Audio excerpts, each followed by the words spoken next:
சைட்ல இருந்து பார்த்தாலே வந்து நம்ம டிசிஎஸ் கோபுரம் தெரியுது இல்லையா? ஆமாம் சார். கரெக்டாக நம்ம டிசிஎஸ்க்கும் அதுக்கும் நம்ம சைட்டுக்கும் எவ்வளோ தூரம்? சார் டிசிஎஸ்க்கு பேக் சைடே நம்ம சைட் இருக்குது சார். பேக் சைடு தான் கரெக்டாக. எக்ஸாக்டாக டிசிஎஸ் நீங்கள் பார்ப்பீங்களா டிசிஎஸ் அப்படியே தெரியுமே. ஆமாம், அதுக்கு பேக் சைடு தான் நம்ம சைட் இருக்குது சார். இங்கேருந்து 1.2 கிலோமீட்டர்ஸ் மட்டும் சார். Okay okay okay. ரொம்ப கிட்ட தான் இருக்கு. ரொம்ப கிட்ட வாகப்பட்டு சார்.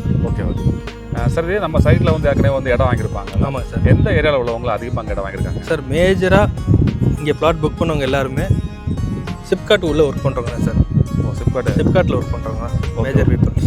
என்ன கான்செப்ட்னு கேட்டிங்கன்னா இந்த ப்ரைஸ் இந்த மார்க்கெட்டில் எங்கேயுமே கிடையாது சார். நம்ம ஓஎம்ஆர்னாலே வந்து நிறைய வந்து உப்பு தண்ணின்னு சொல்லி பயப்படுவாங்க. நம்ம சைட்டில் வந்து கிரவுண்ட் வாட்டர் எப்படி இருக்குது சார்? ஓஎம்ஆர் லொக்கேஷனில் ஃபுல்லாகவே சால்ட் வாட்டர் தான் சார். பட் நம்ம இதில் வந்து பார்த்தீங்கன்னா 40 ஃபீட்டில் தண்ணி வரும். டைரக்ட் ட்ரிங்கிங் வாட்டர் இருக்குது சார். அப்படியே குடிக்கலாம். அப்படியே குடிக்கலாம். மொத்தம் 127 வீட்டு மனைகளை கொண்ட இந்த மனைப்பிரிவில் 735 சதுரடியில இருந்து நீங்க இங்கே மனைகளை வாங்கலாம். ஓஎம்ஆர் ஏரியாவில் வில்லா அப்படின்னு போனாலே பட்ஜெட் 1 கோடியை தாண்டி விடுகிறது. அபார்ட்மெண்ட் பிரைஸும் 60 லட்சம் ரூபாய்க்கும் மேலே தான். ஆனா இந்த மனைப்பிரிவில் அபார்ட்மெண்ட் பிரைஸ்லயே நீங்க தனி வீட்டை வாங்கிக்க முடியும். ஒரு சதுரடி மனையோட பிரைஸ் 4599 ரூபாய். நெகோஷியபிள் பிரைஸ் தான்.